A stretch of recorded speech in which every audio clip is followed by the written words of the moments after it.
누가 있었어요? 대제사장들과 바리새인들이 있었어요. 그들이 조장을 하는 거예요. 그러니까 다수의 목소리가 예수님은 십자가에 못 박도록 하는 거예요.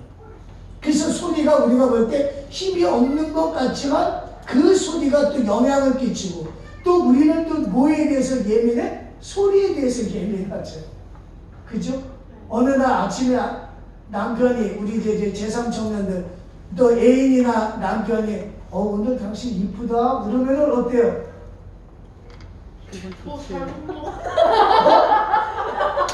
어때 그러면? 인지 알았어? 이래? 아니 뭐라 그래? 아니 자존감이 왜 떨어져? 왜 그래? 그러면 씩 웃으면서 오늘 뭐 먹고 싶어? 이렇게 해야지. 그러면 반찬이 달라지고. 만약에 애인들이, 아직 혜린이는 애인이 없으니까, 만약에 근데 또 몰라, 또 혜린이 또 애인이 있을는지도 몰라. 그치? 미안하다, 있는데 없다고 그래가지고 미안하다. 남자친구가 오늘 자기 저 이쁘다라고 이야기하면 어때? 오늘 뭐 잘못 먹었어 이런 소리? 아니잖아. 부부 사이에는 그런 이야기가 되어줘도 연인끼리는 그 소리 못해. 그랬다가는 어떻게? 당장 끊어져 버리거든.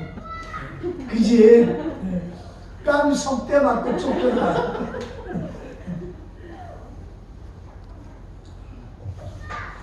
자, 소리라는 게 그래. 우리가 소리에 대해서 되게 민감하거든. 그죠? 주변의 사람들에게 소리에 대해서 되게 민감해.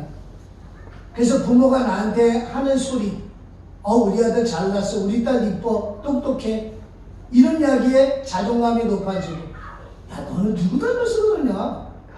넌 누구 닮아서 그렇게 못났냐? 그러면 그 소리에 어떻게 돼? 자존감이 떨어지는 거야.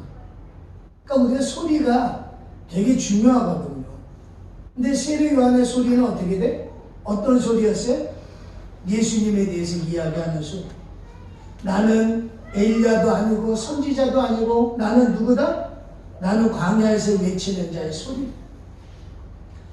그 다음에 24절에 그들은 바리새인들이 보낸 자라. 25절에 또 물어 이르되 네가 만일 그리스도 아니요 엘리야도 아니요 선지자도 아닐진데 어찌하여 세례를 베푸느냐. 26절에 요한이 대답합니다. 나는 물로 세례를 베풀거니와 너희 가운데 너희가 알지 못하는 한 사람이 섰으니 곧 내 뒤에 오시는 그이라. 나는 그의 신발끈을 풀기도 감당하지 못하겠느라.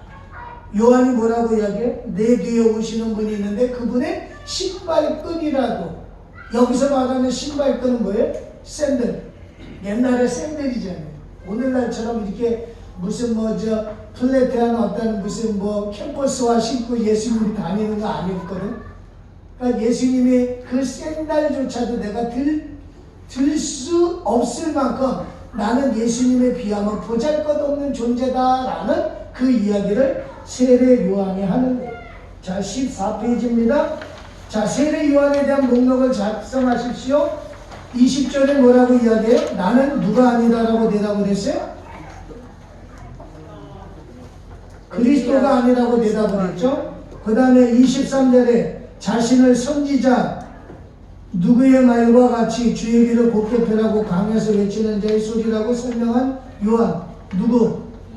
이사야. 자, 그 다음에 실습도 세 번째 갑니다. 요한복음 1장 28절에서 34절에 성경 본문을 읽고 예수님이 언급될 때마다 빨간색 형광펜으로 표시하십시오. 28절부터 34절까지 우리가 표시를 한번 해봅니다. 이젠 쉽죠? 이제는 한 1분만 드릴까요? 2분 드릴까요? 네, 2분 드릴게요.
이제 해보니까 쉽죠?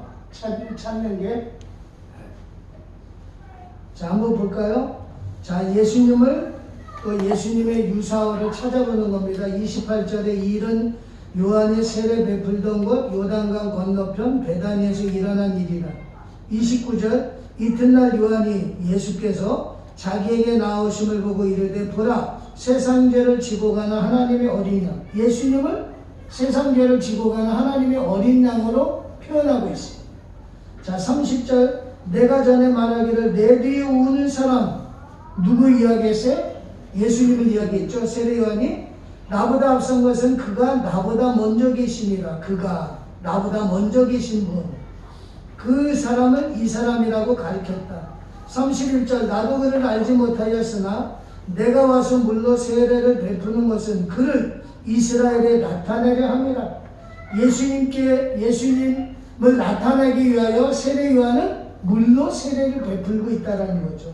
32절에 요한이 또 증언하여 이르되 내가 보매 성령이 비둘기같이 하늘부터 내려와 그 위에 머물렀더라. 그러니까 요한이 뭐라고 증언해요? 성령이 비둘기같이 하늘로부터 내려와 예수님의 위에 머물렀다라는 거죠. 그죠? 33절 나도 그를 알지 못하였으나 나를 보내어 물로 세례를 베풀라 하신 그이가 나에게 말씀하시되 성령이 내려서 누구 위에든지 머무는 것을 보거든 그가 곧 성령으로 세례를 베푸는 이인 줄 알라 하셨게.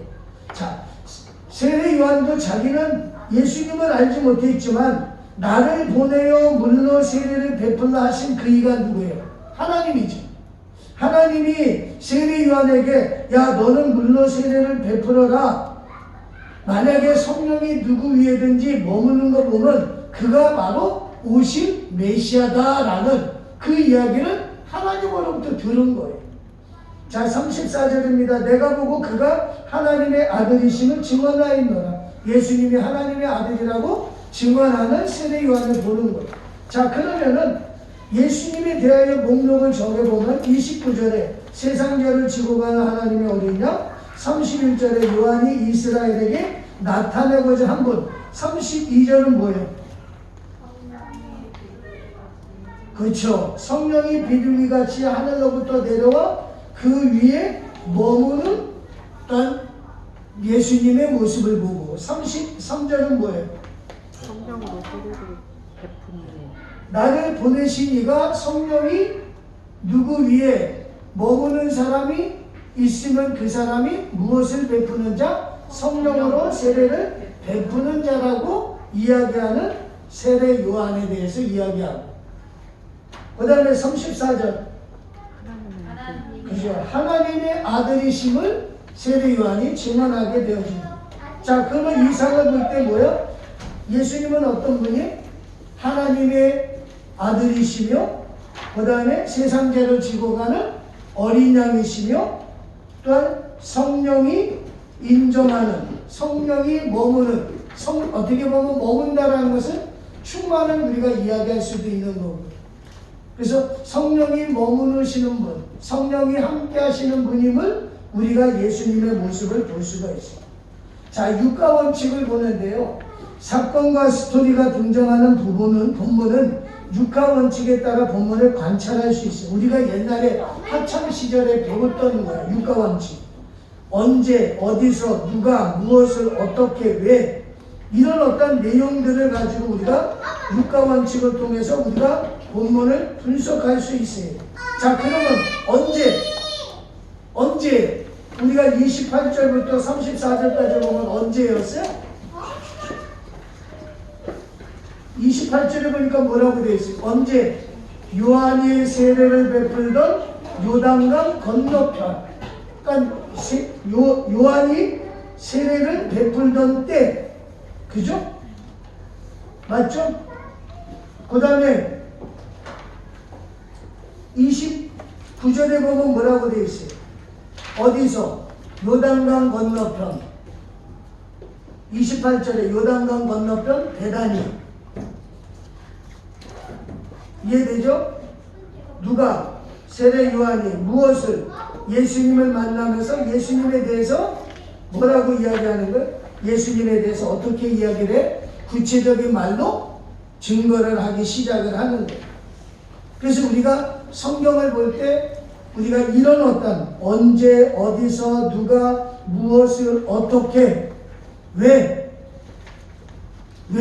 세례 요한이 예수님을 증거하고 예수님을 나타내? 이제는 자기의 시대가 끝나고 누구의 시대가 왔어? 예수님의 시대가 왔어. 그래서 예수님의 그 길을 예배하기 위하여서 세례 요한은 예수님을 어떻게 나타내기 시작을 하는 거야. 사람들에게. 이분이 내가 전에 말했던 그분이다. 세상의 죄를 지고 가는 하나님의 어린 양이다. 하나님의 아들이시다. 이제는 이 사람을 믿어야 된다라는 거예요. 자, 이제 우리가 또 실습을 또 해봅니다. 자, 16페이지. 자, 요한복음 2장 1절에서 12절 말씀을 읽고 육가 원칙에 따라 분석해 보는 거예요. 자, 육가 원칙이 뭐라고 그랬어요? 잘 생각이 안 나면 앞에 있는 것처럼 우리가 한번 들여다봐야 됩니다. 언제, 어디서, 누가, 무엇을, 어떻게, 왜, 이것을 여러분들이 알고 있어야 돼요.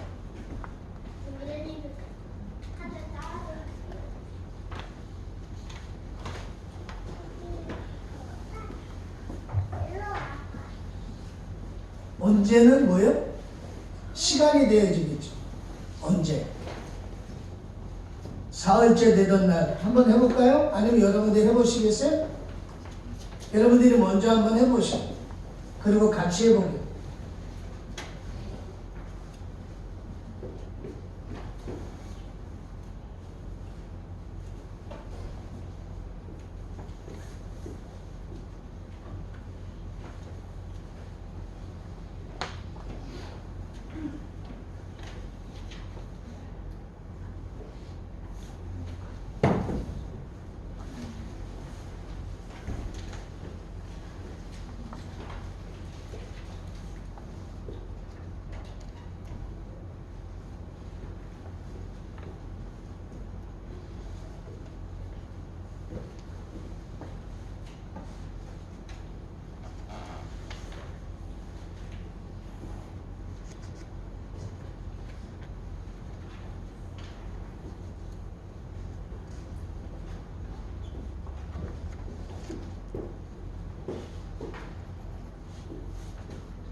한번 다 읽어봤죠?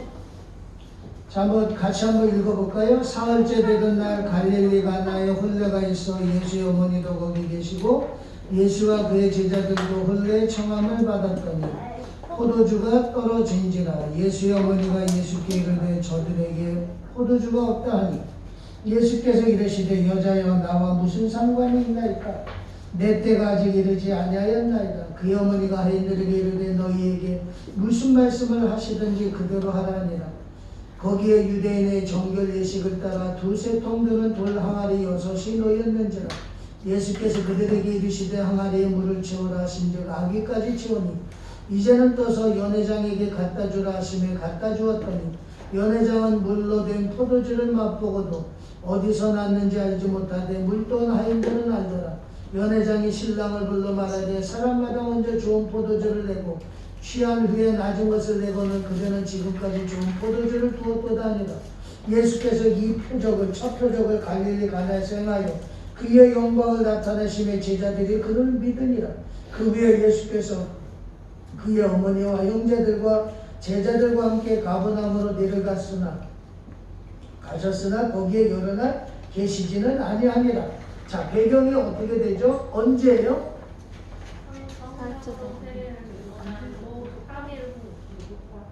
오, 성령으로 예수님의 세례를 받고 사흘째 되던 날. 오, 야. 네, 사흘째 되던 날. 그 다음에 어디서?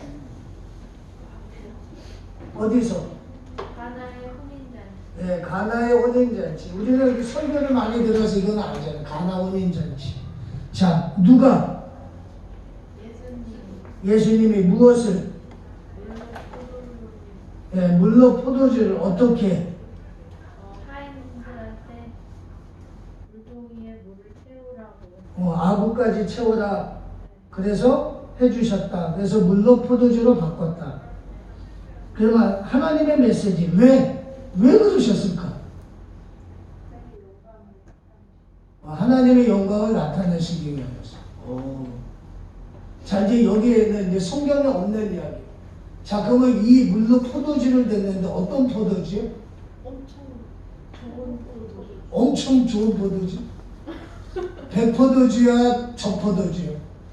모르겠어요. 물로 바뀌었으니까 백포도주가 돼야 되겠지. 빨간 줄 알았어요. 빨간 줄 알았어? 네. 물이 변하여 포도주가 됐으면 물이 변해서 붉게 되어진 거로 생각했구나. 백포도주도 있잖아. 성경에는 없어. 그냥 우리가 그냥 웃자고 하는 거야. 우리가 성찬 때 쓰는 것은 적포도주를 써요. 그죠? 예수님의 피를 상징하는 거예요. 근데 가나 혼인잔치 이때는 어떤 포도주를 쓰는지 모르지만 그냥 일반적으로 생각했을 때 물이 변해 포도주가 됐으니까 물 색깔이 붉은색은 아니잖아. 그러니까 백포도주 아니겠냐 이런 목사들도 있고 뭔 소리냐. 변한 것을 명확하게 알려면은 물이 변하여 포도주가 되는 걸 알게 하려면은 적포도주가 돼야 된다 이렇게 이야기하는 분도 있어요. 근데 이건 중요한 건 아니에요. 우리의 구원과는 관계가 없어. 그냥 우리가 그냥 재미있게 그냥 보자라는 의미예요. 자, 본문에 등장하는 삼위 하나님 관찰. 모든 성경에서 언제든지 진정한 역사의 주인공은 누구다? 하나님이시다. 성경은 모든 본문에서 하나님 당신을 계시하시며 보여주십니다. 따라서 큐티에서 첫 번째 하이라이트는 오늘 본문이 보여주는 하나님은 누구신가를 구체적으로 포착하고 그 하나님에 대하여 동일하게 신앙 고백을 하는 것. 본문에 따라서 성부 하나님, 성자 하나님, 성령 하나님이 부분적으로 그리고 선택적으로 강조되기도 합니다. 삼위 하나님을 통합적으로 이해하되 큐티를 진행할 때는 삼위를 별도로 관찰할 필요가 있다. 하나님을 관찰하고 기록할 때 하나님의 내면적 속성과 하나님의 사역을 분리해서 분석해야 할 때도 있다. 실습 A에서 살펴본 요한복음 1장 18절, 1절에서 18절의 본문을 다시 관찰하는데 예수님의 속성, 본질과 예수님의 사역으로 나누어 다음에 표에 기록해 보십시오. 자, 우리가 앞서 봤단 말이에요. 앞서. 그죠? 요한복음 1장 1절부터 18절에 180이 아니에요? 잘못 쓴 거 오타난 거야? 자, 예수님의 속성을 보면 어떻게 됐어요? 1절과 2절을 보니까 뭐예요? 하나님과 함께 하신 분, 말씀이신 분. 예수님의 사역 행위는 뭐예요? 3절에 보니까 만물을 지으신 분, 일하신 거니까. 그 다음에 4절은 예수님이 생명이신 분. 그 다음에 4절에 보니까 예수님이 사람들의 무엇이 되어주셨어? 빛 되신 분. 그러니까 이거는 사역이지 속성은 아니야. 빛은 우리가 그 내용 문장을 보면 우리가 알 수가 있겠죠. 9절에 보면 참빛 세상에 와서 각 사람에게 비추는 빛 되신 분. 10절에 봅니다. 세상에 계셨던 분. 또 예수님의 사역에 보면 예수님이 세상에 지으셨지만 세상에 알지 못한, 예수님이 세상을 지었어. 근데 세상 사람들이 예수님을 알지 못해. 11절입니다. 자기 땅에 오셨지만 백성으로부터 자기 백성으로 거절당하셨고, 12절 영접하는 자 곧 그 이름을 믿는 자들에게는 하나님의 자녀가 되는 권세를 주시는 분이에요. 그러니까 예수님의 행위죠. 그 다음에 14절. 예수님은 어떤 분이에요? 하나님의 영광이시며 무엇과 무엇가 충만하셔? 은혜와 진리가 충만하신 분. 15절에 보니까 세례 요한의 증거를 받으신 분이고 세례 요한보다 먼저 계신 분이고 그 다음에 16절에 충만하신 예수님. 그 다음에 14절에 보니까 예수님은 어때? 육신이 되어 우리 가운데 거하시는 거예요. 행위를 가지고 있죠. 17절 은혜와 진리로 우리에게 주시는 분. 18절 하나님의 품속에는 독생하신 하나님이신 예수님. 그 다음에 18절에 하나님을 나타내신 분. 그러니까 우리가 똑같은 예수님인데도 불구하고 예수님의 그 나타나심은 예수님의 하신 일과 예수님의 본질적인 그런 속성들을 우리가 또 구분해내는 거예요. 그러니까 전에는 그냥 예수님만 구분했는데 이제는 좀 더 심화가 되어지니까 그것을 또 구분해져야 하는 거죠. 그러니까 우리가 지금 본문을 묵상하는 것들은 좀 더 디테일하게 가는 거지. 전에는 그냥 광역적인 거야.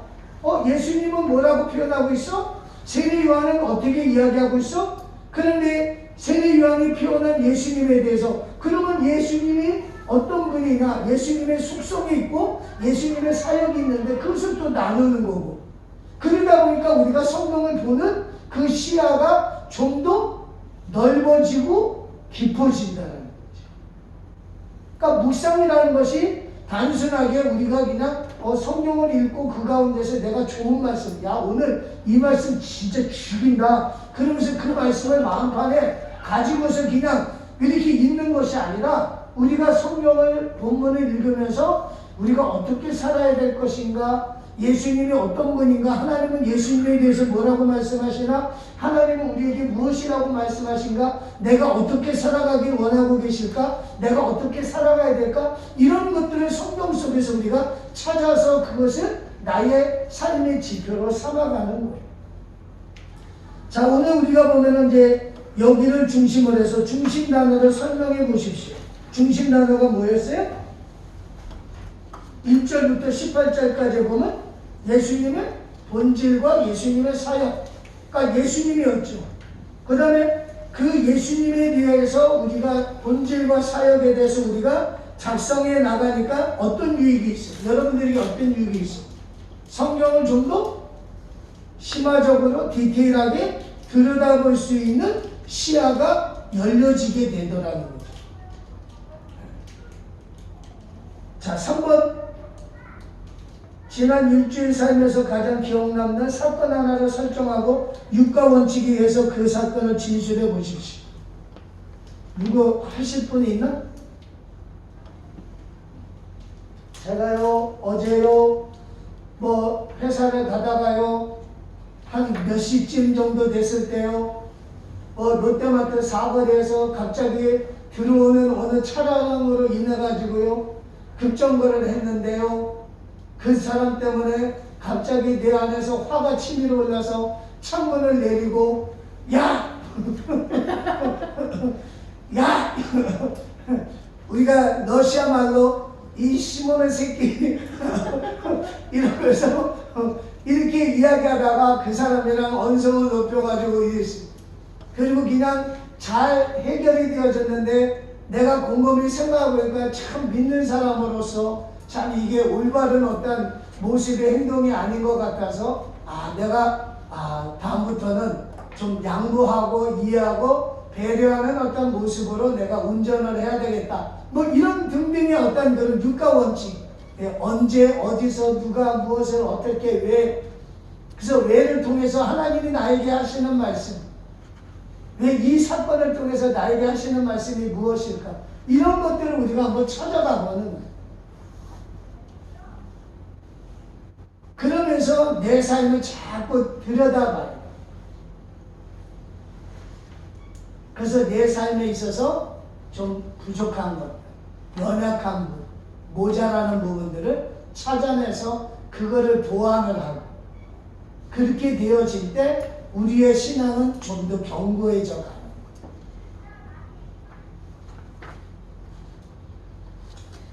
자, 여러분들이 한번 그런 식으로 한번 육가 원칙에 의해서 한번 여러분들의 삶을 조명해보고, 자, 20페이지입니다.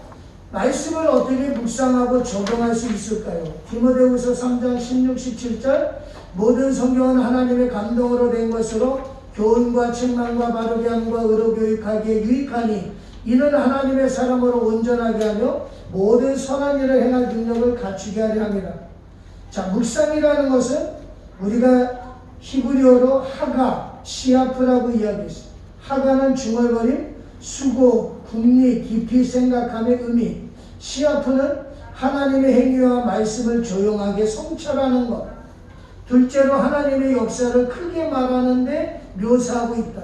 그래서 묵상이라는 원어적인 개념에서 하나님의 말씀을 반복해서 읽고 생각하며 흥얼거리며 종일 음미하고 되새김질하는 것을 의미하고 있다. 그래서 여러분들이 하나님의 말씀을 묵상하면서 자꾸 생각을 해요. 여러분들이 아까 시간대를 정했을 거란 말이에요. 어떤 사람은 아침, 어떤 사람은 오후. 그러면 단순하게 그 시간대만 하는 것이 아니라 그것을 가지고 내가 밤이다 그러면 다음날 아침에 새로운 묵상을 하기 전까지 내가 어제 밤에 묵상했던 그 말씀대로 내가 살기 위하여서 그 말씀을 자꾸 내 마음속에서 되새김질하는 거예요. 내가 아침에 묵상을 했으면 오늘 아침에 묵상한 말씀을 가지고 오늘 하루 내가 그것을 어떻게 적용을 할 거야. 예를 들어서 참아내라. 우리가 보면은 그 누구지? 영화배우 짐 캐리라는 사람이 주연한